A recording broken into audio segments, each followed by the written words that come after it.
23শে জানুয়ারি আমাদের একটা বিরাট স্বপ্ন পূরণের দিন। কিন্তু সেদিনকে সকালবেলা ছিল আইবুড়ো ভাতের নিমন্ত্রণ, কারণ এই বিয়েবাড়িতে মিজরি ছিল ছোট্ট নিতকনে। প্রথমবার মিজরি কিন্তু নিতকনে হয়েছে। এই যে পাশের সিটটা মিজরির জন্য রাখা ছিল, ওখানে সুন্দর করে সমস্ত রকম খাবার দাবার আয়োজন করা ছিল। কিন্তু মিজরি সবাইকে চেনে না, তাই কিছুতেই ওখানে বসে খাবে না। ও নর্মাল একটা পাতা প্লেটে বসেই এমনি এমনি একটু ভাত আর আলু ভাজা খাবে। কিছুতেই আমরা ওকে ওখানে বসাতে পারলাম না।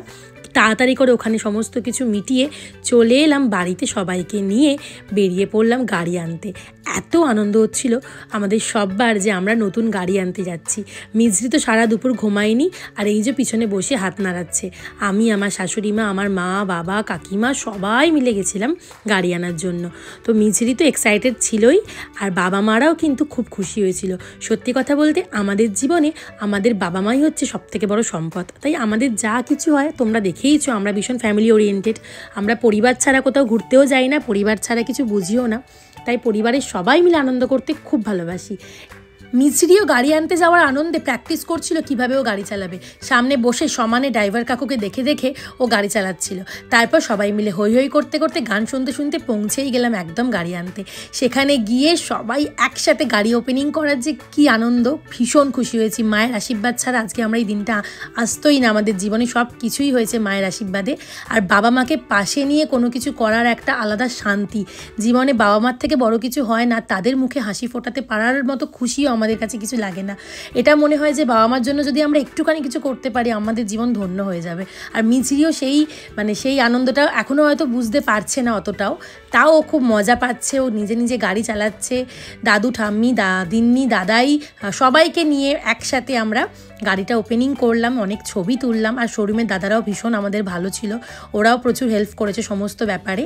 এই গাড়িটা ছিল টাটা অলট্রোস, আমরা নিয়েছি টাটা, আমরা খুব পছন্দের ব্র্যান্ড। তো আমরা সেটা নিয়ে চলে গেলাম দক্ষিণেশ্বর মন্দিরে। তো প্রথমেই তো মায়ের কাছে যেতে হবে, মা ছাড়া তো আমরা কিছু নই। তা আগেই চলে গেলাম ওখানে, কিন্তু অনেকটা সন্ধে হয়ে গেছিলো, তোমরা বুঝতেই পারছো, অন্ধকার একদম। তো সেই কারণে ওখানে একটুখানি ছবি তুলতেও প্রবলেম হচ্ছিল। তো সবাই মিলে একসাথে ছবি তুললাম আর গাড়িতে ভালো করে পুজো দিলাম। বাবার হাতেই আমাদের গাড়ির উদ্বোধনের পুজো করলাম। বাবা ছাড়া তো আমরা কিছু নয়। বাবা সুন্দর করে গাড়িতে পুজো করলো, আর আমরা ততক্ষণ একটু দর্শনও করে নিয়েছিলাম ঠাকুরকে।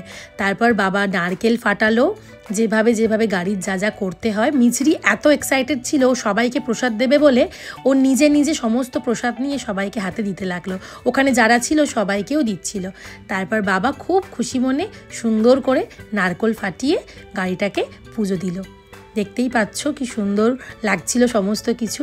আর আমরা তারপর সবাই মিলে দাঁড়িয়ে একসাথে ছবি তুলে একটা সুন্দর দিন আমরা কাটালাম। জীবনে বাবা মাকে নিয়ে পাশে সবাই মিলে একটা বিশেষ স্বপ্ন পূরণ বলতে পারো মিছরির জন্য। কারণ মিছরি সব থেকে রবিবারও কাজ থাকে, প্রত্যেক দিন ও শুটিং থাকে, কলকাতায় যেতে হয়, আমাদের খুবই প্রবলেম হয়। তো ওর জন্যই আরও কেনা আমাদের গাড়ি, যাতে ও রেগুলার কাজে সুস্থভাবে ভালোভাবে যেতে পারে। তো যাই হোক, চলো আজকে ভিডিওটা তোমাদের কেমন লাগলো, আমাদের পরিবারের সকলকে এইভাবেই ভালোবাসা দাও, আর মিছরিকে অনেক অনেক অনেক আশীর্বাদ করো। টাটা, দেখা হচ্ছে পরের ব্লগে। Bye bye everyone.